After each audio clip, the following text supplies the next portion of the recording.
En cette journée du Yom HaZikaron, eh bien, il y a de multiples manières de commémorer le souvenir des victimes, des soldats qui sont tombés au combat, des victimes du terrorisme. Et lorsque l'on parle de victimes du terrorisme, il y a les victimes du terrorisme en Israël. Elles sont nombreuses, on le sait, en particulier depuis la seconde intifada, depuis que l'État d'Israël a décidé d'associer donc les victimes du terrorisme à cette journée du souvenir. Mais il y a, et on n'en parle peut-être pas suffisamment souvent, il y a également les victimes du terrorisme à l'étranger, en dehors, les juifs de diaspora qui ont été victimes d'attentats terroristes. Et il faut souligner, et c'est ce que nous allons faire maintenant avec notre invité Yigal Palmor, que l'Agence juive a pris l'initiative, il y a plusieurs années de cela, de commémorer le souvenir de ces victimes d'attentats terroristes en Chutz Laaretz, à l'étranger, dans le cadre de l'Agence juive et dans le cadre d'une cérémonie qui se tient aujourd'hui, qui va se tenir aujourd'hui, donc Yom HaZikaron, à la mémoire également donc des victimes du terrorisme à l'étranger. Yigal Palmor, bonjour, shalom. Bonjour Daniel. Alors, cette initiative, elle a été, bien entendu, elle a été prise avec la multiplication du nombre d'attentats contre des cibles juives à l'étranger. Et lorsque l'on parle de cibles juives à l'étranger, bien entendu, et que l'on parle en français, on parle bien entendu de toutes ces victimes du terrorisme qui ont perdu la vie au cours des 10 dernières années, en particulier l'attentat, en particulier Ilan Halimi, ça fait maintenant bien plus de 10 ans, c'était en 2006, il y a eu les victimes du massacre de Toulouse à l'école Otzara Torah, puis l'hypercacher, puis eh bien toutes les victimes comme Mireille Knoll, comme Sarah Halimi, toutes ces victimes du terrorisme qui ont été tuées parce que juifs ou parce que juives.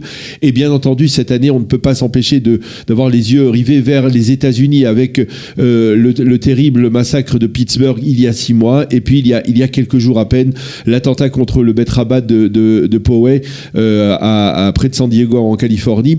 Cela fait beaucoup et pourquoi il était important pour l'Agence juive de rendre hommage également à ces victimes du terrorisme ? Parce que nous croyons que rendre hommage aux victimes du terrorisme est évidemment extrêmement important dans le cadre de cette journée du souvenir, cette journée nationale du souvenir qui commémore les soldats tombés au champ d'honneur, mais également ceux qui ont péri dans des attentats terroristes. Et en même temps, il ne fallait pas oublier que des juifs avaient été assassinés parce que juifs à l'étranger, que ce soit dans le cadre de ce qu'on appelle un attentat ou un assassinat. Par exemple, l'assassinat d'Ilan Halimi, qu'on ne qualifie pas d'attentat, mais c'était un acte antisémite caractérisé. Et donc des juifs qui ont été assassinés parce que juifs, donc sur un fond antisémite, devraient, à notre sens, être commémorés également. C'est pour cela que la stèle commémorative de l'Agence juive comporte aujourd'hui presque 200 noms que nous avons répertoriés de juifs qui ont... Donc c'est un phénomène bien plus vaste que les noms que l'on vient de citer, les bien événements, les attentats que l'on vient de citer. Pensez seulement à l'attentat contre le centre de la communauté juive à Buenos Aires en 93, qui a fait quelques dizaines de morts, pas que des juifs d'ailleurs, mais qui a quand même fait quelques dizaines de morts. Et après, on a essayé de décompter le nombre de morts dans des actes antisémites depuis la création de l'État d'Israël. C'est pour ça que nous sommes parvenus à un chiffre qui se rapproche des 200 cette année, avec un ajout tragique et terrible des victimes de l'attentat de la synagogue de Pittsburgh et donc la victime de l'attentat du Bet Rabbah de San Diego. Voilà, et chaque année, nous avons un représentant. Alors c'est ça. Alors chaque année, l'Agence juive honore l'un des représentants des familles de ces victimes du terrorisme. Alors cette année, qui sera honoré ? Alors cette année, évidemment, nous sommes sous le signe de Pittsburgh, de la tragédie de Pittsburgh, et nous avons comme intervenant au cours de la cérémonie l'ambassadeur des États-Unis en Israël, le président de la fédération juive de Pittsburgh, Jeff Finkelstein, et une survivante de la fusillade, la nièce d'une des victimes, qui s'appelle Non, le nom vous échappe. Désolé, le nom m'échappe, mais... Oui, d'accord. C'est une survivante et une membre d'une famille des victimes du terrorisme. Alors, bien entendu, lorsque l'on commémore, lorsque l'on est dans cette journée du souvenir, bien entendu, on ne peut pas dissocier. Et c'est une volonté, je crois, l'Agence juive a, on va dire, participé donc à cette initiative qui vient de l'État d'Israël. Pourquoi c'était important de mentionner également ce souvenir dans ce contexte. C'est un lien, c'est la preuve qu'il y a un lien intrinsèque entre juifs de diaspora, israéliens en Israël, même s'ils ne sont pas, à proprement parler, des habitants de l'État d'Israël, même s'ils ne sont pas citoyens de l'État d'Israël, même s'ils n'ont pas décidé de partager le destin de l'État d'Israël, il y a un lien intrinsèque. Oui, tout à fait. Et le lien devient évident lorsqu'il s'agit d'un attentat antisémite, particulièrement antisémite. Bien sûr, il y a des juifs qui ont péri dans des attentats, dans des meurtres, dans des incidents violents de toutes sortes, à travers le monde. Mais nous ne commémorons pas cela. Ils méritent d'être commémorés par leur famille, par leur communauté, mais pas dans une cérémonie nationale. La cérémonie nationale consiste à dire nous avons un destin unique en tant que peuple juif. Ceux qui payent de leur vie l'indépendance d'Israël, ou ceux qui payent de leur vie le fait de vivre en juif, de vivre en tant que peuple juif, ceux-là sont unis par le destin et par leur volonté d'appartenir à ce peuple, à cette histoire. Et donc la commémoration nous unit et le deuil nous unit en ce jour de mémoire. Alors il y a quelques années, je m'en souviens, l'Agence juive avait honoré le souvenir des victimes de l'attentat de Toulouse avec la présence de Samuel Sandler, le père du Rav Jonathan Sandler et le grand-père d'Arié et de Gabriel, également l'époux d'Eva Sandler, qui étaient également présentes à cette cérémonie.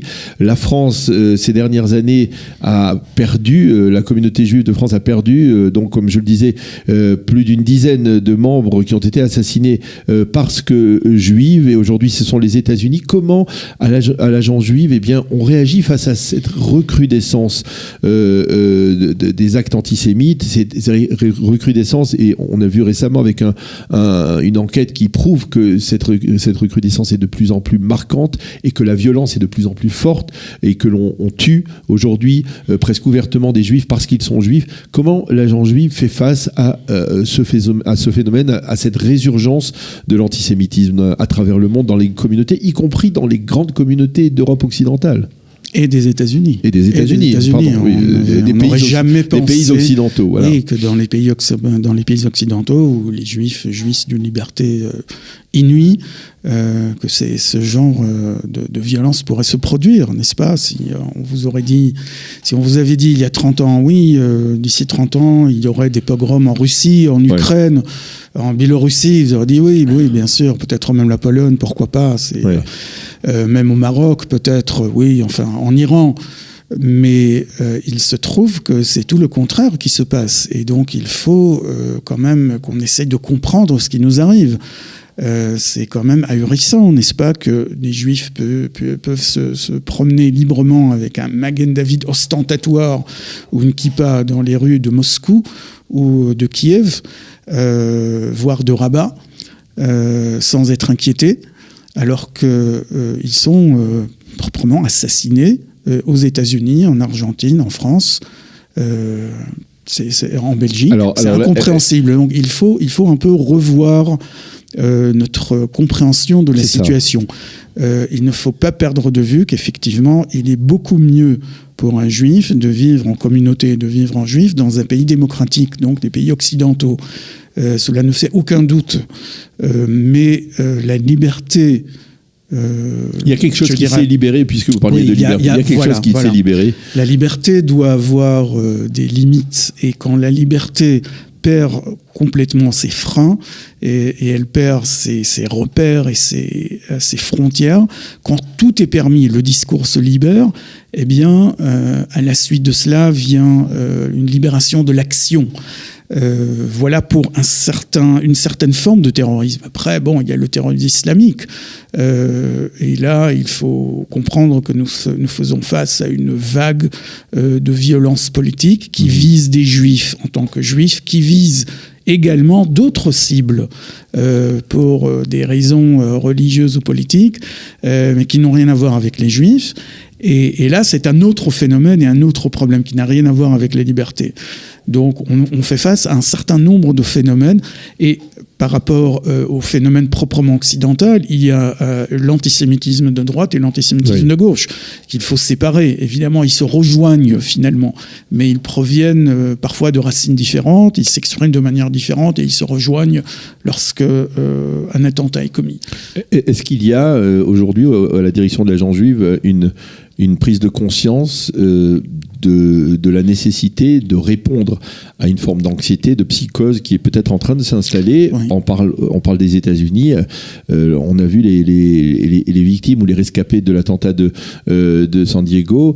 Est-ce que on s'attend à des vagues d'Aliyah, comme cela a été le cas, on peut le dire, en France après l'attentat de Toulouse et après les attentats l'attentat de l'Hypercacher, à partir du moment où, on va dire presque là aussi, il y a une forme de libération, presque de libération des actes antisémites violents contre les Juifs. Ça s'est traduit par une Aliyah massive en France. Est-ce que on envisage le même cas de figure auprès des États-Unis, de la communauté juive américaine? Alors d'abord, il n'y a aucune indication que cela puisse être le cas pour l'instant. Évidemment, nous sommes prêts à accueillir tous les Olim qui souhaiteraient venir. Je ne crois pas pour autant qu'on puisse faire cette équation simpliste un peu, un attentat, un Olé, ou un attentat, 10 Olim. Ce n'est pas comme ça que ça se passe. Et même pour la France... Même pour la France. Écho, une onde de choc, qui prépare peu à peu des gens qui n'envisageaient pas de faire leur Aliyah à venir ici. Peut-être, sans doute. Il est quand même très difficile d'attribuer la grande vague d'Aliyah française que nous avons connue en 2015-2016. Uniquement à cela. Uniquement à cela, exactement. Il y a plusieurs facteurs qui motivent les gens à faire leur Aliyah. Je ne peux pas dire que le terrorisme et l'antisémitisme n'en font pas partie, mais il ne faut pas penser que quand il y a un attentat, hop, il y a une vague qui suit, une déferlante de Olim qui suit. Quand il n'y a pas d'attentat, il n'y a plus d'Olim. C'est pas comme ça que ça se passe. Même si, je le répète, pour la France, on a tendance à le croire, vu la correspondance, plus ou moins la correspondance dans le temps de la grande vague d'Aliyah et les attentats de Toulouse, mais c'est beaucoup plus compliqué que ça. Et donc, nous voyons par exemple une recrudescence de l'antisémitisme politique en Angleterre, n'est-ce pas, qui ne se traduit pas par des assassinats et des meurtres, mais qui s'est quand même traduit cette année, c'est-à-dire en 2018, par le nombre le plus élevé d'incidents antisémites jamais répertoriés par l'organe de sécurité de la communauté. Et pourtant, la Aliyah depuis le Royaume-Uni continue à flotter sur des taux extrêmement faibles. On est entre 200 et 300 Olim par an pour une communauté de plus de 200 000 personnes. Donc, il ne faut pas faire ce lien. En revanche, ce que l'agence juive se propose de faire, c'est de multiplier sa collaboration avec des entités gouvernementales internationales qui visent à lutter contre l'antisémitisme par la législation, par l'éducation, par l'action politique, parce que la réponse ne peut pas être simple et la réponse ne peut pas se limiter à l'immédiat. Il faut un effort qui s'installe dans la longue durée, un effort d'éducation massif dont aucun pays ne peut faire l'économie, même les pays les plus progressifs, comme la Suède, par exemple. Je pense à la Suède, je pense à l'Irlande. Personne ne peut faire l'économie d'un travail exhaustif d'éducation par rapport à sa population, à tous les niveaux, pas seulement des immigrants musulmans, loin de là, par rapport à toute la population. Et ce n'est pas soutenir la politique du gouvernement israélien du moment que de se prononcer de manière forte et sans la moindre ambiguïté contre l'antisémitisme.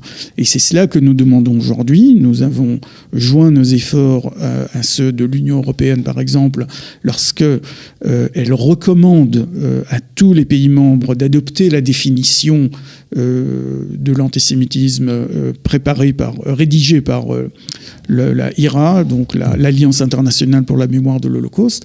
C'est une définition de travail qui n'est pas législative, qui ne devient pas, qui ne forme pas partie du code pénal, qui ne devrait pas faire partie du code pénal, mais qui peut servir de référence dans un débat où la confusion règne trop souvent. Mais vous avez le sentiment que les pays qui sont frappés par ce fléau prennent conscience de la gravité du fléau, prennent conscience de la nécessité de le combattre, essayent peut-être de se tourner vers l'État d'Israël pour savoir comment le combattre. Est-ce qu'il y a, vous le sentez, une volonté de la part des régimes, des pays qui sont frappés par de lutter comme ça ? Très bonne question. Et un des rôles les plus importants de l'Agence juive, c'est justement la sensibilisation de certains gouvernements à ce problème, un problème qui, nous le disons toujours, un problème qui est le leur avant d'être celui des Juifs. Maintenant, vous m'avez posé une question délicate. Oui, il y a des gouvernements qui sont très sensibles et il y a des gouvernements qui le sont moins. Oui. Et il y a des gouvernements qui sont sensibles à la manière dont on peut instrumentaliser ce problème pour, disons, mettre dans l'embarras leurs rivaux politiques. Oui. Ce n'est pas par hasard si la chaîne publique russe, la chaîne de propagande russe, Russia Today, multiplie les reportages sur l'antisémitisme aux États-Unis, l'antisémitisme en France, l'antisémitisme au Royaume-Uni.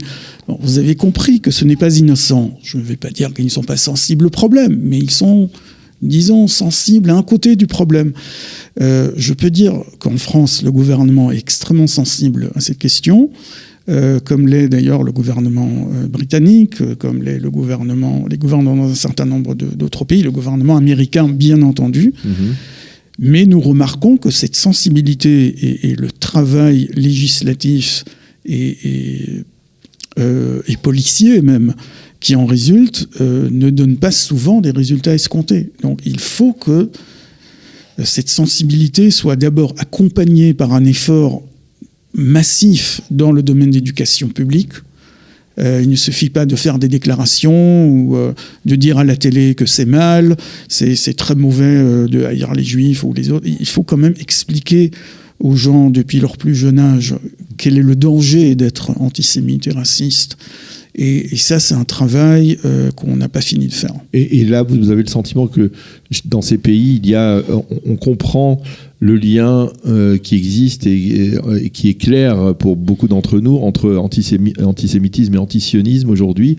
On commence à prendre conscience de cela, que l'antisionisme aujourd'hui est une forme modernisée de l'antisémitisme ? Ou pas encore ? Alors, j'avais parsemé mon discours de quelques petites allusions à ce problème, justement, quelques indices, oui. Et voilà, donc j'avais bien dit que le discours est assez confus quant à ce qu'est l'antisémitisme et que donc la définition de travail du IRA pourrait contribuer à clarifier les choses, puisqu'elle met les points sur les i et elle explique où et comment l'antisionisme devient antisémitisme, et où et comment on peut être critique, voire très très critique de la politique israélienne sans pour autant être antisémite. Et je crois que c'est un débat nécessaire, incontournable, puisque certains ont tendance à tout mélanger, pas toujours de manière innocente, certains par manque de connaissances, et on ne peut pas le leur reprocher. Tout le monde ne doit pas être forcément grand expert de l'histoire du sionisme et de l'histoire du peuple juif. Et d'autres ne sont pas innocents du tout quand ils font l'amalgame, et c'est là où il faut investir nos efforts pour expliquer exactement où sont les limites, où sont les lignes jaunes ou les lignes rouges. Vous savez qu'en hébreu on dit ligne rouge, en français on dit ligne jaune. C'est à se demander si on voit les mêmes couleurs. Mais il y a des lignes à ne pas dépasser et il faut expliquer très clairement où ces lignes passent et la zone, quelle est la zone dans laquelle il ne faut absolument pas pénétrer. Malheureusement, ce n'est pas clair pour tout le monde, et c'est là où nous devons investir tous nos efforts. Eh bien, Yigal Palmor, merci beaucoup. Je rappelle que vous êtes directeur général du département des communications à l'Agence juive. Merci beaucoup d'être venu aujourd'hui, en cette journée du Yom HaZikaron, pour souligner l'importance du lien qui existe entre les victimes du terrorisme qui ont été frappées en Chutz La'aretz, dans leur communauté juive, et les victimes du terrorisme frappées ici en Israël, avec les soldats également tombés au combat, tous dans une seule et même unité, dans cette journée de l'unité du peuple juif, dans la douleur et dans le recueillement. Merci d'avoir été avec nous aujourd'hui, et shalom. Shalom. Yom HaZikaron, les Chalalei Ma'arachot Israël, jour du souvenir pour ceux tombés pour l'État d'Israël. איך נפלו גיבורים ויאבדו כלי מלחמה. Comme ils sont tombés ces vaillants et perdus ces armes de guerre.